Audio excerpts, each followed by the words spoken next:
Bien le bonjour les combattants. Eh oui, aujourd'hui vous avez le droit à ce nom de poisson assez belliqueux. Il est toujours chaud pour la bagarre quoi. D'ailleurs, les mâles sont souvent dans des aquariums séparés, parce que sinon ils se tapent dessus quoi. Faut la castagne. Et comme vous pouvez le remarquer, on est parti sur un nouveau épisode de Ça fait quoi. Y a pas un problème avec ton décor là, c'est pas un peu vide? Ouais, on est en plein déménagement.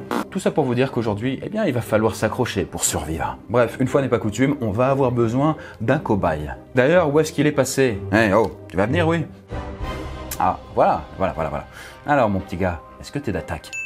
Oh mais t'inquiète pas, parce qu'aujourd'hui ce sera une promenade de santé. Tu vas passer 6 mois sur une île déserte. Bah ça va, ça passe, tu ne verras même pas le temps passer. Enfin, je crois. Hein. Et oui, puisque pendant 6 mois, on va mener la vie de Chuck Noland. Vous savez, le héros du film Seul au monde, mais aussi marcher sur les traces de Bear Grylls. Et d'ailleurs, en parlant de lui, est-ce que vous saviez qu'il avait repris Man vs Wild? Ah ouais, moi j'aime trop, en plus à un moment il boit sa pisse et tout, c'est trop drôle avec les potes, il nous fait tout remarrer. Et d'ailleurs, avant que vous soyez complètement desséché et à bout de nerfs sur cette île déserte, eh bien j'en profite pour vous dire que la vidéo se fait en partenariat avec AFK Arena. C'est un jeu de rôle gratuit sur mobile, auquel j'avais déjà joué et que je connaissais déjà avant d'en parler dans cette vidéo. D'ailleurs, j'en profite pour vous dire que si je fais comme ça assez ponctuellement des partenariats, eh bien c'est pour une raison toute simple, c'est que j'ai une dizaine de personnes qui travaillent avec moi et que vous ne voyez pas puisqu'ils sont dans l'ombre. Je pense pas qu'il y ait besoin de préciser qu'il faut les payer quoi, les gens ne travaillent pas gratuitement quoi. Et du coup nos propres projets, dont la création aussi de jeux vidéo sur mobile justement, eh bien ça coûte cher. Donc voilà, vous savez où passe l'argent des OP quoi. Et du coup pour revenir sur AFK Arena, je sais pas si notre héros du jour pourrait y jouer sur une île déserte. Hein? Ouais. Pour y avoir joué, le jeu est joli, il a sa petite palle graphique, les héros peuvent se débrouiller sans vous, et tout le principe va être ensuite de gérer, d'augmenter en puissance, etc., de défoncer de plus en plus de monstres, quoi. Et vous pouvez avoir des tas et des tas de héros différents. Il y a un petit côté Pokémon si vous voulez, quoi. Mais c'est pas terminé. Ah bon? Merde, c'est pas fini. Ferme-la. Le jeu propose plusieurs modes, des donjons assez costauds, des combats rapides. À terme, vous pourrez même rejoindre une guilde, ou même créer la vôtre et participer aux nombreux événements organisés sur le jeu. Pour ceux qui préfèrent jouer en solo, il y a aussi des quêtes et des événements qui sont organisés. Ça t'excite tout ça, hein, pas vrai?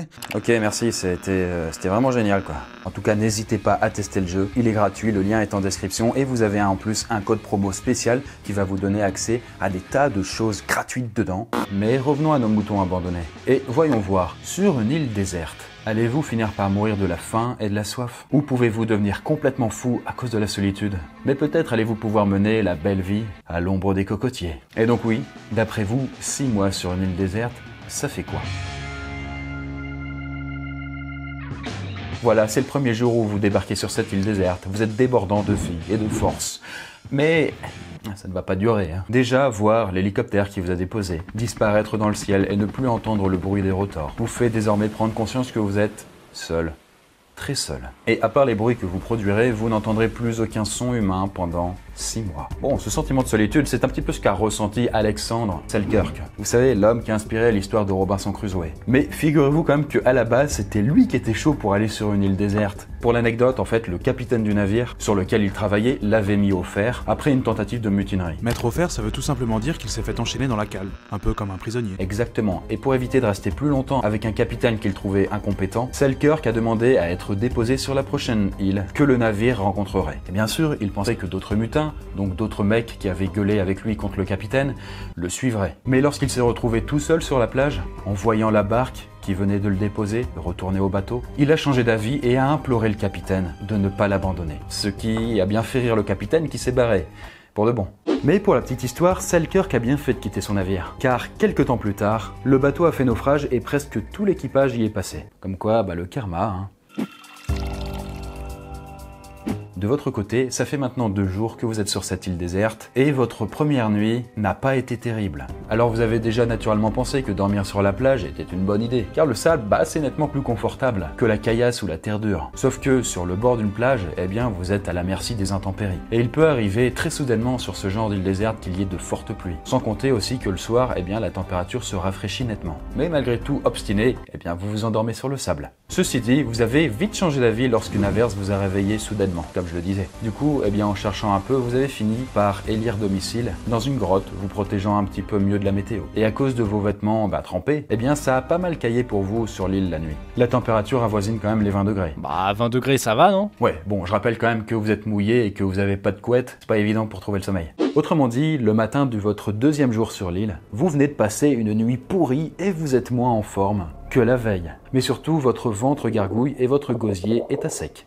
Alors, pour ce qui est de la faim, je vous rassure quand même, un être humain peut tenir à peu près un mois sans manger quoi que ce soit, à condition quand même bien sûr de boire suffisamment. Pour ce qui est de la soif par contre, il va falloir réagir vite, très vite, car sur votre île, eh bien, il fait plutôt chaud, et même si un être humain peut tenir à peu près 3 jours sans boire avant de mourir, cette durée va beaucoup se réduire dans un environnement où vous transpirez autant. Et pour information, le record de jours sans boire est détenu par un Autrichien nommé Andreas Mihavech, qui a tenu quand même 18 jours, putain, sans boire. Arrêté par la police puisqu'il était impliqué dans un accident de voiture, il fut placé en cellule et fut tout simplement oublié par ses gardiens. Du coup, Andreas est resté 18 jours sans boire ni manger. Et au bout de son calvaire, il avait perdu 24 kilos. Ok, mais 18 jours sans boire, comment il a fait? Je croyais que c'était 3 jours maximum. Très bonne question. Eh ben, d'après les sources, il aurait survécu en léchant la condensation qui coulait le long des murs de sa cellule. Et a remporté un procès contre ces négligents geôliers. Mais revenons plutôt sur notre île déserte puisque ça va pas en s'arrangeant. Voilà, une semaine est passée, et votre morale n'a fait que baisser un peu plus quotidiennement. En fait, pour que vous compreniez, parce que bon, on se dirait, tiens, on est sur une île déserte, la vie est belle, il n'y a pas de raison de déprimer. Mais ça s'explique par le fait que, déjà, vous n'êtes pas un expert en survie, et que vous ayez du mal à subvenir correctement à vos besoins, malgré tous les efforts que vous faites quotidiennement. D'ailleurs, trouver à boire et à manger sont les principales choses qui occupent votre esprit, et une grosse partie de vos journées, malgré tous les efforts que vous faites quotidiennement. D'ailleurs, trouver à boire et à manger, ce sont les principales choses qui occupent votre esprit et surtout une grosse partie de vos journées. Et ce qui vous reste de temps, eh bien, vous tentez de l'utiliser pour faire du feu, sans succès. Bah oui, parce qu'il faut pas penser qu'allumer un tas de brindilles dans un milieu hostile, ça se fait comme ça en claquant des doigts en une après-midi. Surtout si vous n'avez aucune idée de la manière dont il faut s'y prendre. Voilà, n'est pas Bear Grylls qui veut quoi. Et encore, même lui, il dit que ça peut prendre jusqu'à une vingtaine d'heures pour réussir à en allumer un. Ces échecs à répétition ont pour effet de miner un peu plus votre morale chaque jour. C'est un petit peu comme quand un boss dans Dark Souls vous met la raclée pour la 50e fois. Ah, on connaît hein. Et que malgré tous vos efforts, vous ne parvenez pas à le battre. Chaque tentative vous frustre un petit peu plus, tout en minant toujours plus profondément votre morale. Voilà, ça fait maintenant 2 semaines et la baisse de morale a continué tranquillement. Elle s'accompagne maintenant d'un sentiment, vous savez, d'agacement quoi. Car tout ce temps que vous passez à chercher et trouver de l'eau, de la nourriture et à tenter d'allumer ce feu, bref, à satisfaire vos besoins vitaux, vous le passez ni à explorer l'île pour dénicher de nouvelles ressources, ni à trouver des moyens pour améliorer vos conditions de vie. Et là vous vous dites, mais c'est pas possible, en 2 semaines j'ai déjà le temps de faire un radeau, une maison et puis faire quelques cocktails. Mais en réalité 2 semaines ça peut passer très vite, surtout comme quand on le dit, vous êtes englué en fait dans le fait de devoir répondre à vos besoins vitaux constamment et que vous n'y êtes pas habitué. Là tout nous est servi, on a juste à descendre à la supérette, de ramener un sac de course et puis c'est torché. On n'est pas habitué. Voilà, pour faire simple, votre impuissance à améliorer votre situation eh bien vous met le moral dans les chaussettes. Ceci dit, bonne nouvelle puisque la déprime a laissé place à un sentiment d'euphorie irrépressible. Après plusieurs jours de tentatives d'allumage de feu avec des méthodes plus ou moins probables, car pour rappel vous n'avez pas de briquet, on peut supposer que vous avez finalement réussi à en allumer un. Oui. Et oui, la persévérance finit par payer. Sinon vous êtes mort. Hein. Vous sautez de joie puisque les flammes vous ouvrent des perspectives incroyables. Ah ouais, vraiment? Oui, vraiment. Possibilité de cuire des aliments, de faire bouillir de l'eau, donc par exemple de limiter les risques d'intoxication alimentaire, et aussi d'être capable enfin de manger chaud. Et surtout, vous allez enfin pouvoir repousser l'obscurité et le froid de la nuit. Bref, vous sentez que vous avez franchi une étape significative. Et c'est exactement ce qu'a ressenti Ed Stafford, un aventurier aguerri qui a relevé le défi de passer 60 jours sur une île déserte, seul. Et malgré son habitude de la survie, eh bien il a quand même passé 13 jours à tenter d'allumer son feu. Donc vous ne risquez de pas faire mieux, désolé. Ça y est, 1 mois est passé et le feu, on peut le dire, vous a revigoré physiquement et mentalement. Et c'est parfaitement explicable. La survie est une sorte d'équilibre subtil qu'il faut maintenir entre plusieurs besoins vitaux. Et le feu vous facilite bien la vie pour conserver cet équilibre. Ouais, c'est un peu comme dans un jeu où il faudrait maintenir plusieurs jauges le plus haut possible pour pas mourir. Oui, voilà, vous avez plusieurs besoins. Et si l'un d'entre eux prend trop d'importance, rien ne va plus. Je vais vous donner un exemple. Sans feu, eh bien vous dormez mal la nuit puisque vous avez froid. Je vous rappelle quand même que la nuit, eh bien la température chute à moins de 20 degrés et que vous n'avez pas moyen de vous couvrir efficacement. Je veux dire, des feuilles d'arbre, peut-être que ça marche pas hyper bien. Après, vous pouvez peut-être essayer de faire comme Bear Grylls et d'égorger un chameau pour dormir dans son ventre. Ça tient chaud. Après, il n'y a pas de chameau sur une île déserte, donc c'est... Ça va être compliqué à faire avec un crabe. Voilà, du coup, vous êtes à poil. Au fil des nuits, donc, vous accumulez de la fatigue. Cette fatigue réduit vos capacités mentales et vous empêche de vous concentrer. C'est bête, hein?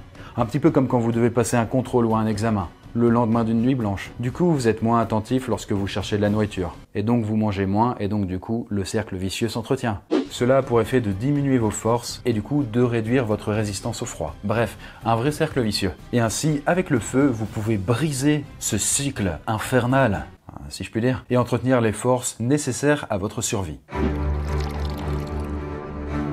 Et bien voilà, après 2 mois sur l'île, la relative autonomie que vous avez acquis vous permet d'instaurer une sorte de routine, de survie, que vous mettez un point d'honneur à respecter. Vos journées sont divisées en plusieurs temps, chacun consacré à une tâche particulière. Par exemple, le matin, trouver du bois pour le feu, l'après-midi, chercher à bouffer, etc., etc. Et la petite branlette après manger? Pas nécessaire à dire. En focalisant votre esprit sur une multitude de tâches, cette routine vous permet de combattre la mélancolie et la solitude. Comme vous pensez à l'instant présent et aux choses immédiates et concrètes, eh bien vous n'avez pas le temps de songer au fait que vous êtes seul et loin de vos proches. C'est une astuce de votre esprit qui vous permet, eh bien du coup, de ne pas sombrer dans la folie. Rationaliser votre temps vous permet en même temps de lutter contre l'ennui et l'inactivité et en même temps de mieux gérer vos besoins vitaux. D'ailleurs, vous entreprenez des projets pour améliorer vos conditions de vie et gagner en autonomie. La prochaine étape est de construire un abri dans un endroit plus sympa que la grotte que vous squattez depuis un petit temps déjà. Mais pour trouver un abri, il vous faut déjà choisir un emplacement, puis trouver comment construire cet abri. Et ça va vous demander du temps et surtout beaucoup d'efforts puisque il va falloir en couper des branches, des arbres et compagnie. Et puis tresser des feuilles entre elles pour fabriquer une paroi, puis fabriquer une structure pour faire reposer le tout. Et là vous vous dites, mais comment est-ce possible qu'on mette 2 mois pour fabriquer une putain de cabane? Eh bien, réponse. Eh bien tout simplement, on n'a aucun outil pour nous aider à fabriquer la cabane, il va falloir se débrouiller. Réussir à couper du bois sans l'aide d'aucune lame, réussir à l'assembler pour monter une charpente, puis la recouvrir de feuilles qui soient tressées, sachant qu'il ne faut pas que ce soit des branches mortes, sinon le tressage sera impossible. On rappelle que vous n'y connaissez rien, et que vous passez à peu près les 2/3 de votre journée à essayer de ne pas mourir. C'est sûr qu'il faut pas vous baser sur The Primitive Technology, la chaîne YouTube, parce que le mec en 2 jours il te fait un jacuzzi et puis une villa.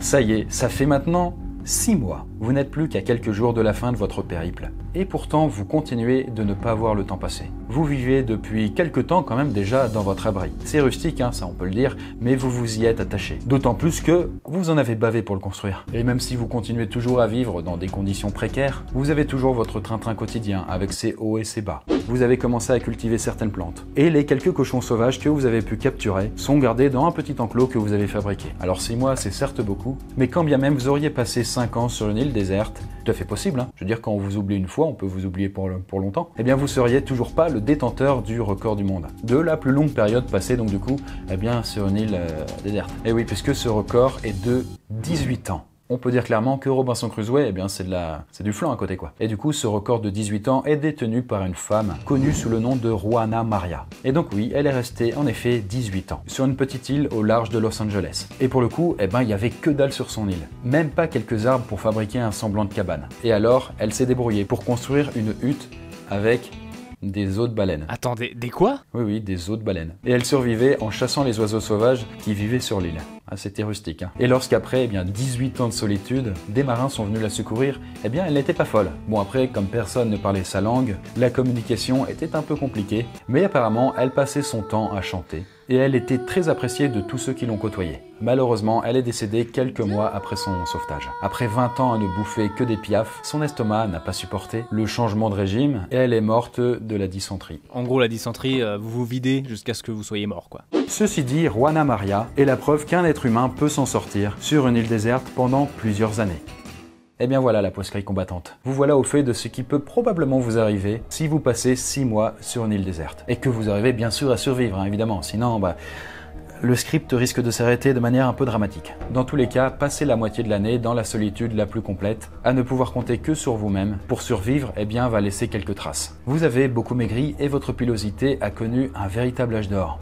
Que ce soit pour les mecs comme pour les femmes. Ceci dit, vous ne serez pas forcément affaibli pour autant. Les efforts quotidiens que vous avez dû faire pour repousser vos limites vous ont endurci physiquement et mentalement. Tout cela vous empêchera pas de sauter de joie lorsque vous verrez passer un hélico ou peut-être un bateau pour venir vous récupérer. Car la solitude, ça peut être agréable pendant quelques mois, mais au bout d'un moment, nous sommes quand même des animaux grégaires et nous avons besoin du contact des autres êtres humains. Quelque part, ça participe à notre bonheur. Après, selon les personnes, à plus ou moins de degrés, évidemment.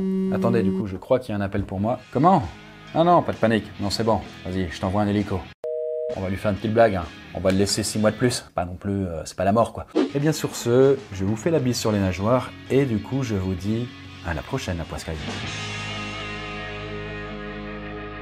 Et bien voilà, j'espère que cette vidéo, qui n'est pas non plus complètement déplacée avec la canicule qu'il y a, vous aura intéressé. Alors de mon côté, je sais pas si cet été je partirai en vacances, et encore moins sur une île, mais sachez que sur mon Instagram, je peux poster parfois des photos, comme on peut le voir là, voilà, superbe. Eh bien des photos un peu détentes, un peu de tout quoi finalement. Il y a des stories aussi qui vous informent sur l'avancée des travaux, sur des petites bêtises qui peuvent arriver. Ces poissons féconds, c'est tout bête, et puis sur ce, je vous dis vraiment à la prochaine.